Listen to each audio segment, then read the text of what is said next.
All right, lots to get across. Joining me now, Sky's political contributor, Chris Uhlmann. Chris, we'll start with the leadership change on Friday on the coalition side, on the Liberal Party side, to be specific. Early days, but it appears certainly that Taylor's out there front and centre. He wants his messages to be the economy, taxes, inflation, all of those got to mention.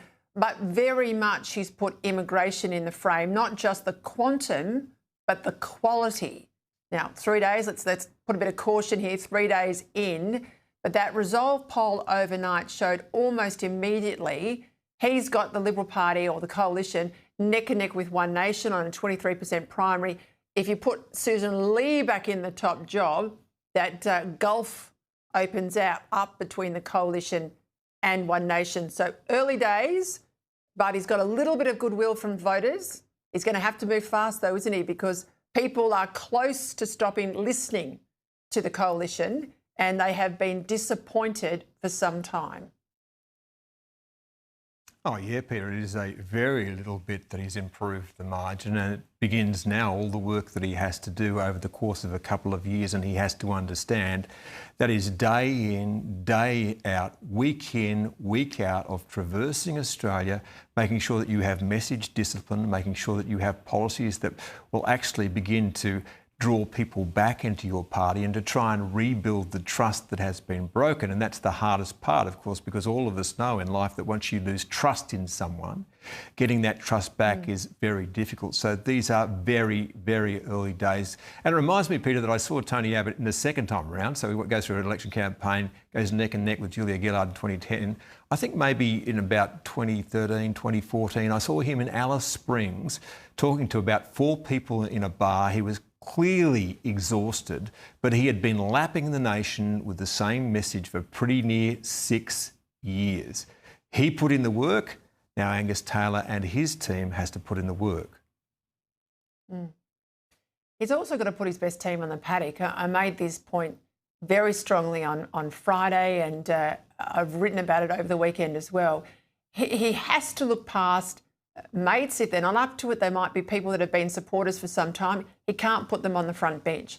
If they're enemies, but they are enemies with cut-through and intellect, provided, you know, they're not Machiavellian, if they're on the other side of the factional divide to him, but they are absolutely the best people in those portfolios, he has to look past that and put them in his front bench team. Because if they succeed, if the best people in the best roles succeed, well, he'll succeed, and he doesn't get 2 shots at this.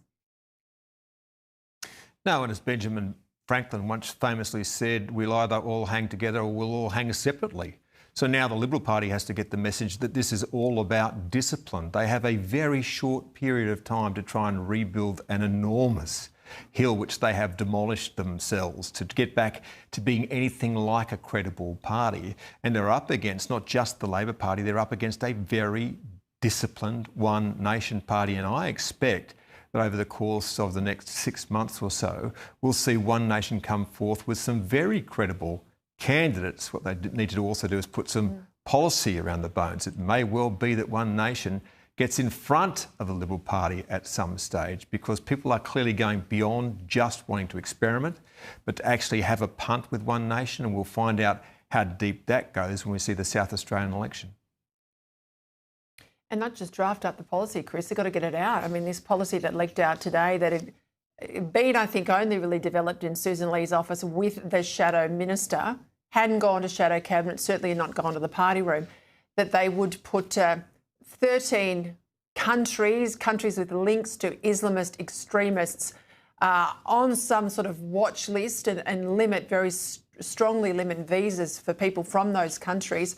I think most people watching at home would be surprised that that isn't currently the practice. It is not. Labor currently takes people from all of these countries. Many of them, as you know, we can't properly security check. But again, this is also the problem. Susan Lee had a real policy constipation in her office, and that's got to change under Taylor. Yeah, look, I don't know why that didn't come out. And when it comes to immigration, there are two issues. One is the numbers themselves, and that's just too many. That's a simple message that you get out there. And the other one, obviously, is the values piece. And I thought it amusing today when I saw people talking about this extreme right-wing policy out of Susan Lee's office, which Angus Taylor's going to pick up. Yeah, well, guess who's trying to do it in the UK? Keir Starmer, that well-known far-right leader. So countries around the world have got the message on immigration. And it's a message that actually started in Australia under the Howard government, that was amplified under the Abbott government and then under every other iteration of the coalition. And now it is bipartisan policy in Australia. So if they start talking about immigration numbers and about people needing to align with our values, they can forget all the noise that they'll get in the media and all the do-gooder groups. They'll be getting head nods in lounge rooms around Australia. They need to stick to their guns. And he wants to show people who don't share our values the door, doesn't share Australian values, as Angus Taylor. Should he show Malcolm Turnbull the door, given he doesn't share Liberal Party values? Well, that's a matter for Angus. It should surprise no one that Malcolm Turnbull has had a list for some time now, is checking it twice to find out who's naughty and nice when it came to his last government, and he's been taking some of those people out. Can I say he's been most effective at it, and he's made no secret about the fact that he's campaigning against the Liberal Party, because it wasn't that long ago, I think, that he went down to Kooyong and had an event with Monique Ryan. And that's a seat, obviously, the Liberal Party would desperately like to get back, and might even say Josh Frydenberg might be thinking about running there again. So, look, again, this is no great surprise to anyone. Malcolm Turnbull's very angry at his former party. Seems to be a bit of a habit, though, I've got to say, Peter, of former Liberal leaders, Malcolm Fraser, John Hewson, Malcolm Turnbull, they all seem to fit into that mould after they leave their party, that they're very deeply angry with it. Well, it's only the lefties, Chris. It's only the wet moderates. Fraser. I never thought about Fraser as well. Well, he wasn't when he was Prime Minister, but after he left office, he absolutely moved to the left. I think it's the curse of the moderates. And that shows, well, it certainly says to me, they're basically refugees from Labor who got a berth with the Liberals, more for the Liberals, but once found out, you know, they've turned sour.